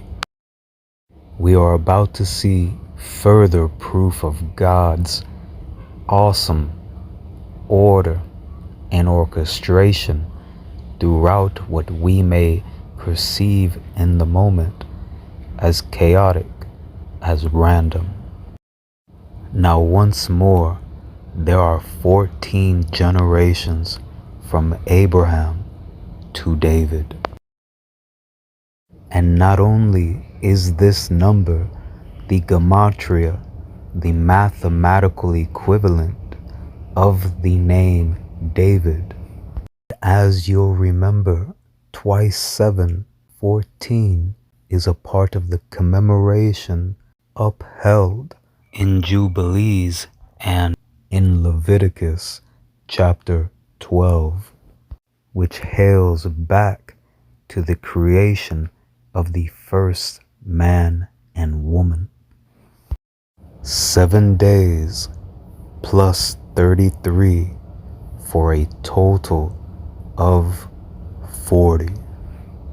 And by the grace of God, upon reflection, we see a miraculous alignment that the reign of David was 7 years in Judah and then 33 years all of Israel for a total of 40. And even deeper still, just as a part of the completion of that commemoration when it came to the female was the number 80 altogether when it comes to the commemoration of the beginning of mankind. And by the grace of God, the combined reigns of both David and Solomon are 40 years each for a total of 80.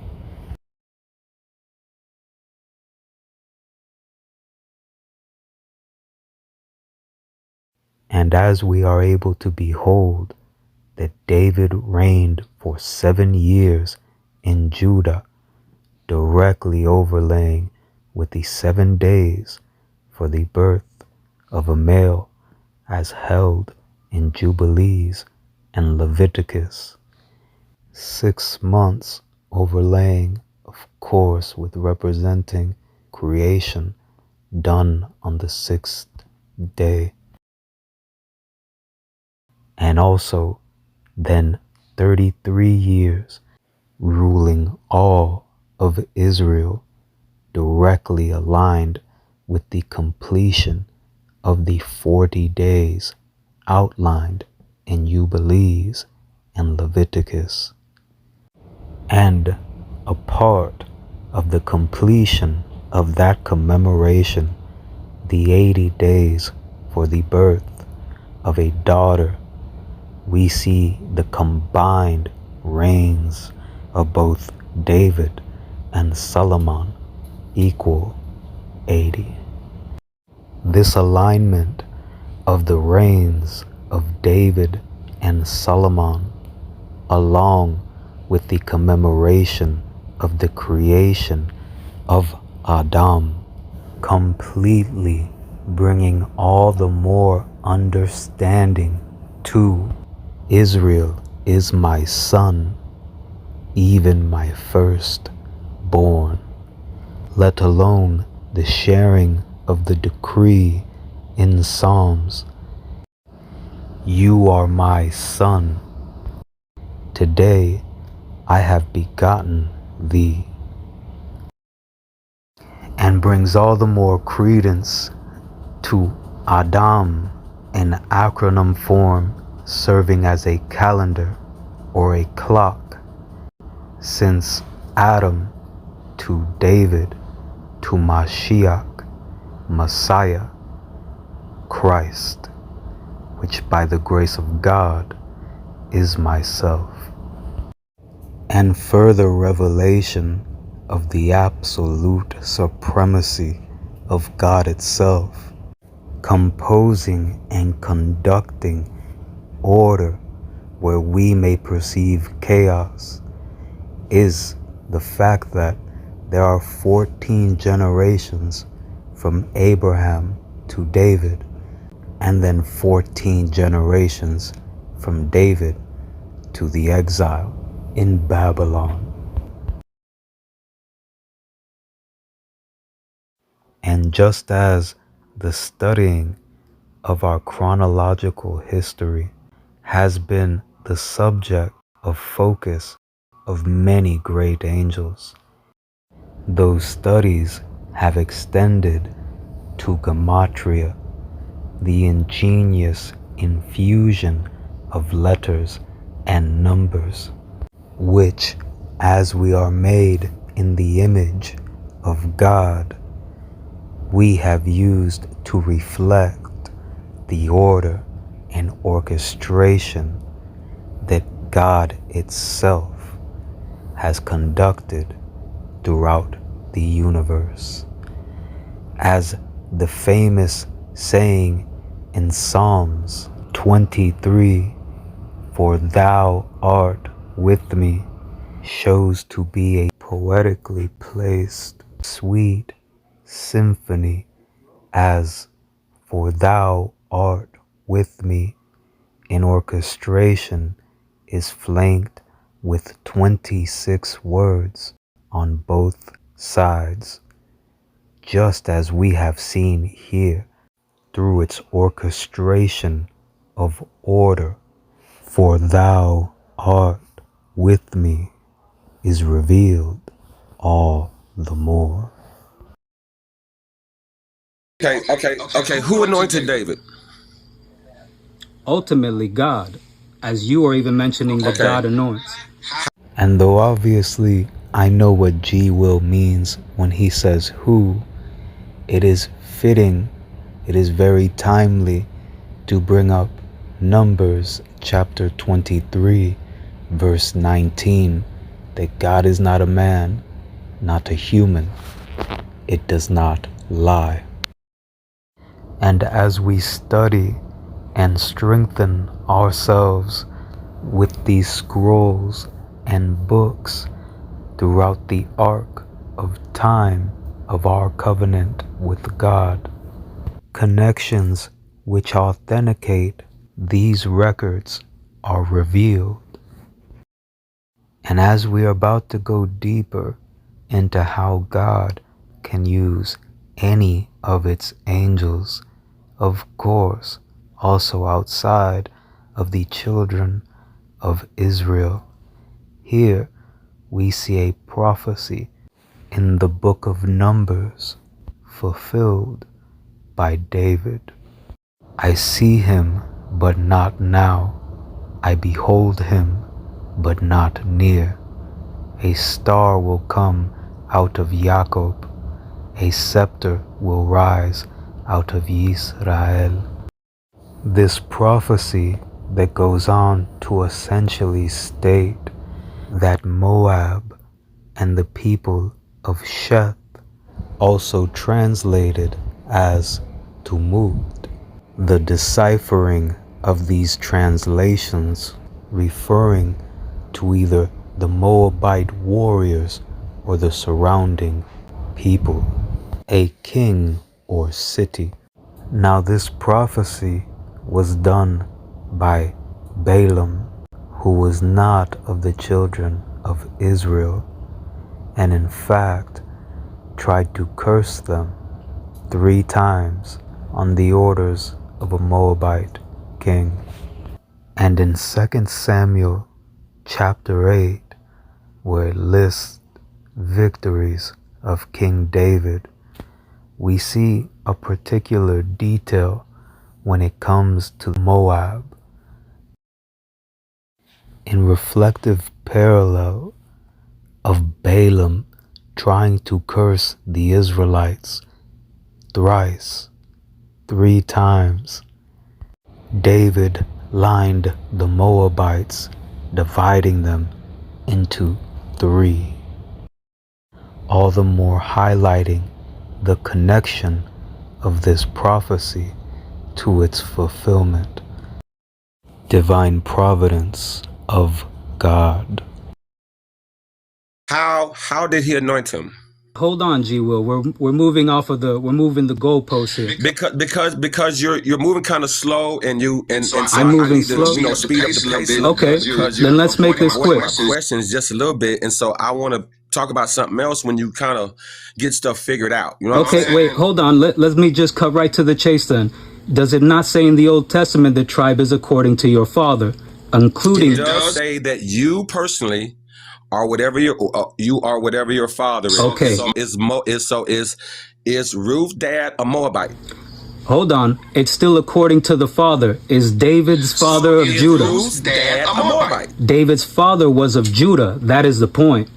And plus, whose father? David's father was of Judah, and also. Cool. I bow down to your point. So let's move to the next one. How do you anoint David? It's through God ultimately, and according to the Bible. With what? With the anointing oil. Is that what you're meaning?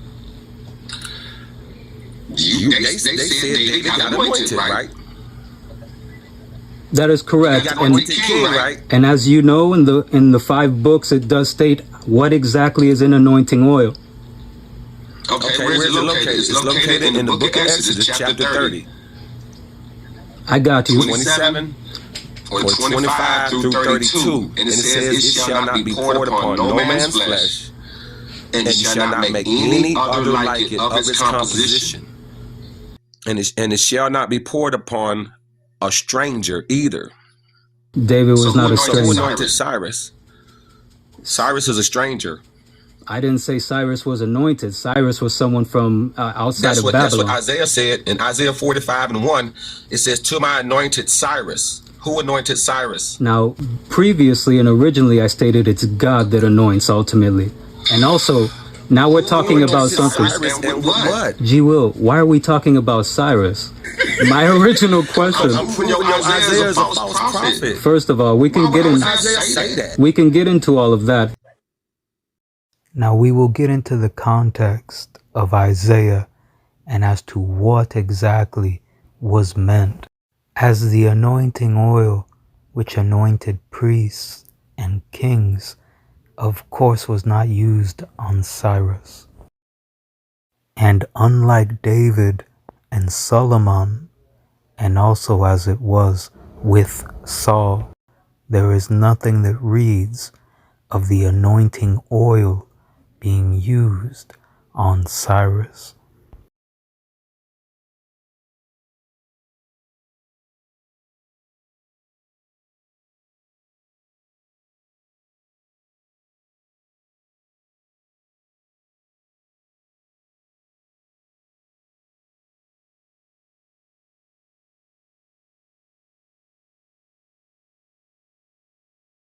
Now it is very fitting that one of the Hebrew names representing God has a gematria of the number 86, the same exact number representing nature, drawing all the more connection to the order and orchestration of God.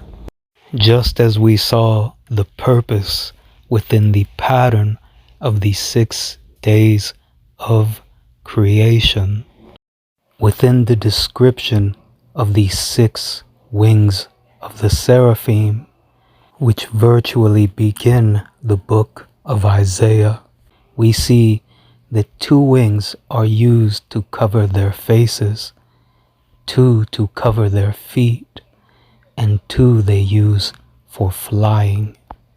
You can see the formation of a representation within the detail of hiding their face and their feet, as we do not always know why certain processes are, or even what a certain goal may look like, let alone the means to get there, but yet, as represented with the wings, flying, it is God itself which carries us and delivers, let alone to that understanding upon reflection, such as in chapter 46 of the book of Isaiah. 2 wings covering the face, 2 wings covering the feet, obscuring what something may look like, let alone a means to get there. Yet 2 wings flying bring all the more highlight of what it means to make something speedingly in its day, in its time, when of course the means to get there, or what the result thereof looks like, can of course be obscure while you're going through it. Though by the grace of God, today all the more clarity is revealed upon reflection. Just as modeled off of the 6 days of creation, the 6 wings or 6 phases of the seraphim are used by God to show its orchestration of order, as by the grace of God, in time, upon reflection, the wings covering the feet, or the means of how to do something or accomplish something, and the wings covering the face, the understanding or purpose, spread open to reveal themselves, as is displayed in the book itself. Reading, keep on hearing, but do not understand. Keep on seeing, but do not perceive. And we see a reflection of this later on in the book. Reading, what they have not been told, they will see, and what they have not heard, they will understand, bringing all the more depths to the passage. It is the glory of God to entrench or hide a thing. It is the honor of queens and kings to seek a matter out.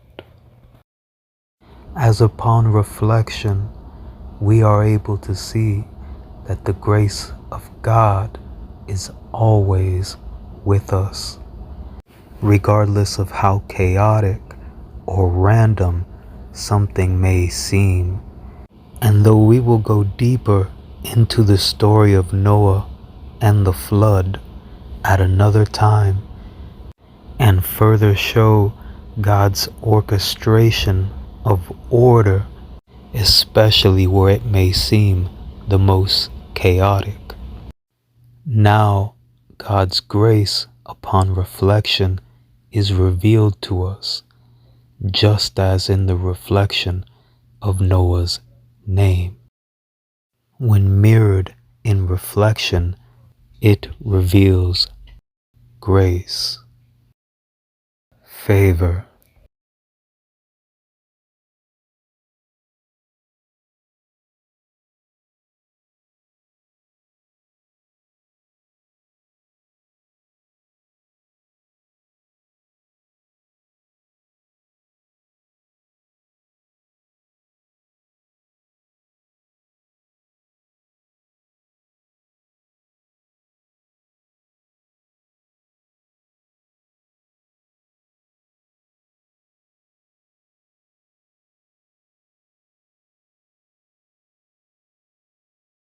And just as Noah's name means comfort or rest, the blessing of being able to see these revelations upon reflection of orchestration and order, especially where things may be perceived as chaotic, or you are faced with being unsure of what is happening, as these revelations to us, its angels, are meant to bring comfort and rest, arm you with peace of mind, in particularly when it comes to times of trouble or fear.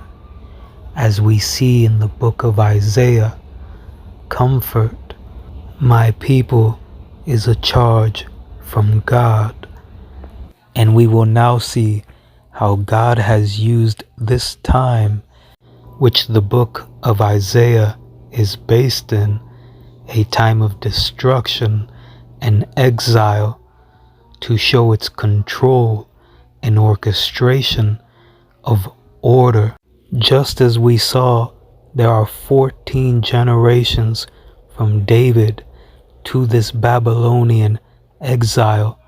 We will now see how upon reflection, seeing control adds comfort to what is perceived as chaotic, as in further showing there is never anything outside of God. We see that in the book of Isaiah, when it reads that to me this is like the days of Noah, it is meant literally, as here we are going to see reflections of the time of Noah. Noah's father names him, stating, "This one will bring us relief, rest, comfort." And here in the book of Isaiah, it reads, "The Lord will comfort Zion. It will comfort all of its wasted places. Reflections of Noah's name, meaning comfort. And getting even deeper still, Noah being the 10th generation since Adam is in direct parallel, direct overlay to a 10th being saved from the exile.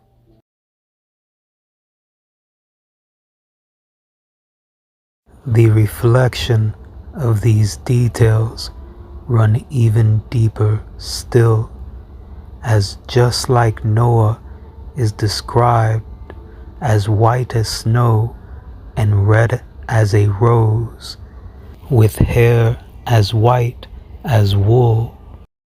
We see this reflected in the book of Isaiah, reading, "Come now, let's reason together. Though your sins be as scarlet, they shall be as white as snow. Though they be red like crimson, they shall be as wool."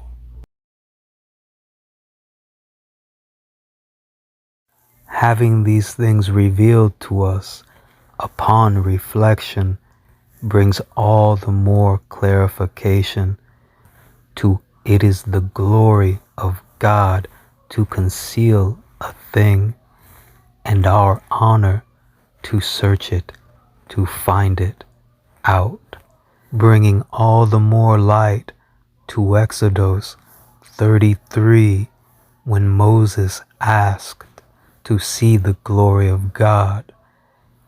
Now we know all the more what it means to have that goodness pass by in front of him and then being able to see its back, or as we are seeing now in real time, look back upon reflection.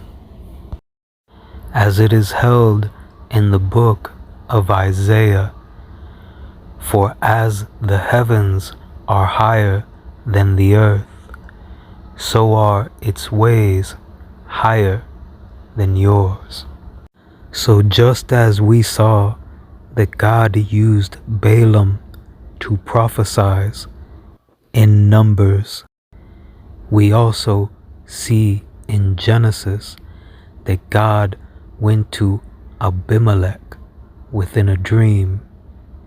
We see that God is able to use, of course, any of its angels in its plan, as the book of Isaiah is concentrated on showing that it is ultimately God that orchestrates and controls all through us and all of creation.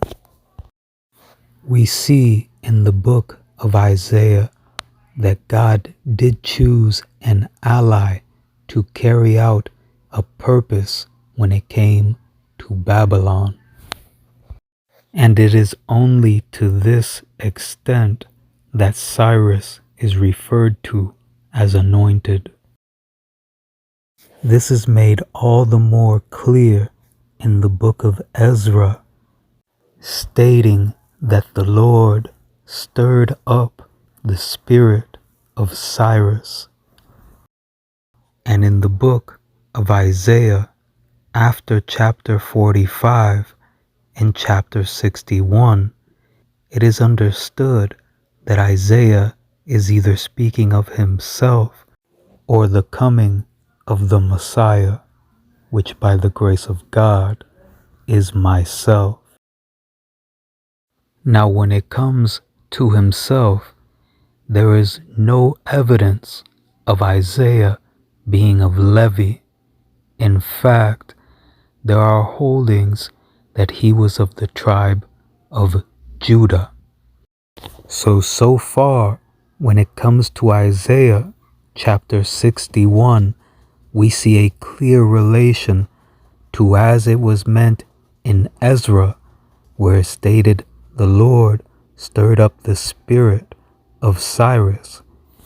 Here we are seeing the Spirit of the Lord God is on me because the Lord has anointed me, aligned with indicating that this means generally being chosen by God and not actually anointed by a priest.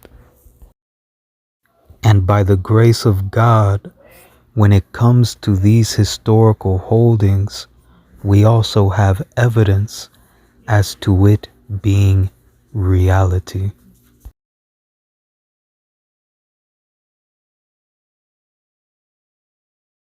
Ultimately, God uses this time and place in the book of Isaiah to show all the more that it is ultimately our Savior, and that nothing whatsoever changed with its relationship with Yisrael, and in fact takes you through Isaiah's mission with regards to those around Israel, reminding what was stated at the beginning of this sharing, that all are of Adam and Eve, as once more this history has been preserved since the beginning.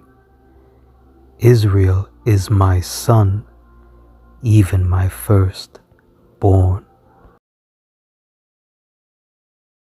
And a classic example of that fact are the pyramids around the world.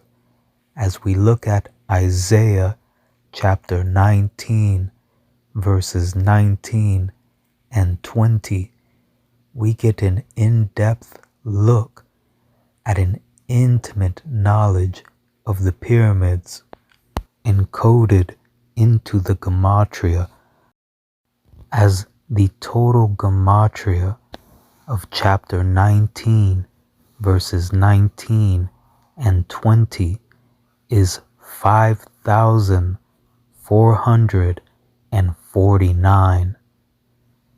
This is the exact height of the Great Pyramid up to the capstone summit in pyramid inches.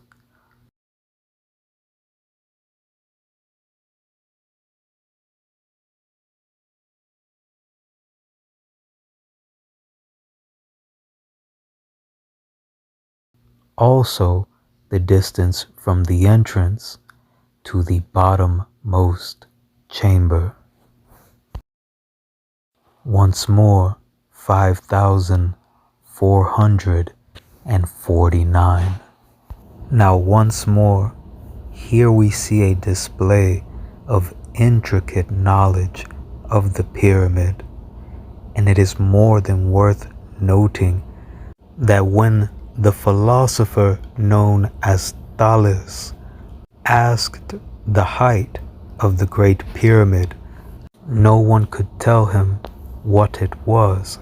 In fact, the king of Egypt was impressed as to how he ascertained the height, all the more proving that it was indeed Abraham, after being taught what was preserved by Noah, that explained astrology and other sciences to the Egyptians and the Babylonians. This made all the more clear by the fact that the mathematical constant known as pi is encoded within the Great Pyramid. It is well known that the Egyptians and the Babylonians, and in fact the Sumerians, were each off of that mathematical constant by the digits that they each were. And not only is it a fact that the mathematical constant was recorded correctly in 1 Kings and 2 Chronicles, but it is also encoded in the first verse of Genesis. Furthermore, it has been proven that the Great Pyramid houses over 80 mathematical and physical constants. This aligns with ancient holdings that pre-flood knowledge was encoded into the designs of the Great Pyramid by the sons of Seth, the son of Adam, and passed down through Enoch, and solidifying all the more that knowledge was preserved into the Great Pyramid prior to the Great Flood is the fact that scans and translations of the Dead Sea Scrolls reveal the description of Noah's Ark as a pyramid.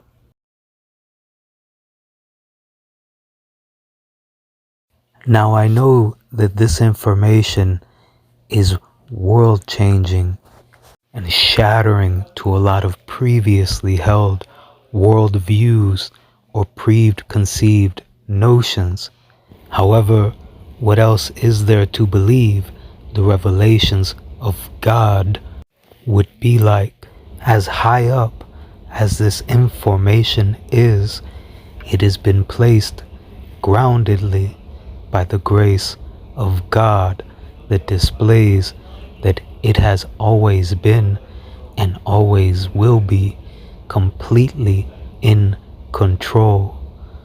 So for those that think that this is far too big of a thing for me to truly be as I have said that I am, for me to be who these great prophets prophesied would come, weigh this information for yourself, as ultimately you question if this is too big for God, as God will continue to reveal itself through all of its angels, as the accumulation of all of this information has been by those angels that it has embedded, has programmed, has willed these angels to learn and to uphold and share, as it has been speaking through us all and acting through us all since the beginning of our creation. I am speaking so that the Most High can speak through me. As God never loses count, has never missed a beat, and any who consider themselves opposed to this truth will find that there is no playing chess with the Creator. As you might have gathered already from this sharing, Moses and the Israelites did not leave Egypt after the Exodus and just arbitrarily, at a whim, decide that that was then the beginning of the calendar. Moses and the Israelites that were preserving our history since the beginning of mankind, including our calendar, witnessed the precision of God and saw that God was walking hand in hand with them the entire time, and that the Exodus, being a part of God's symphony, was perfectly orchestrated, perfectly timed, as ultimately there were 50 jubilees from the creation of Adam to entering the promised land. But the first point here was to clarify that David was indeed legitimate. Okay.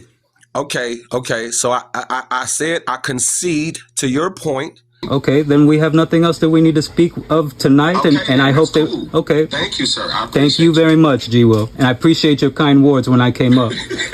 I'm glad that I spoke with you because I was actually welcome, man. Because I was welcome. I was actually making an answer video until we had this conversation. So I'm glad that we did. So I won't be doing that like in the sense that I was. Okay, cool. I appreciate that. And of course, you let me know should you see me if you'd like me to come up. You are, I mean, you stay up. That's cool. You know, I always come up here. I don't knock nobody from coming up here. Nobody. You take care, and I appreciate that love and respect. Yes, sir. Take care.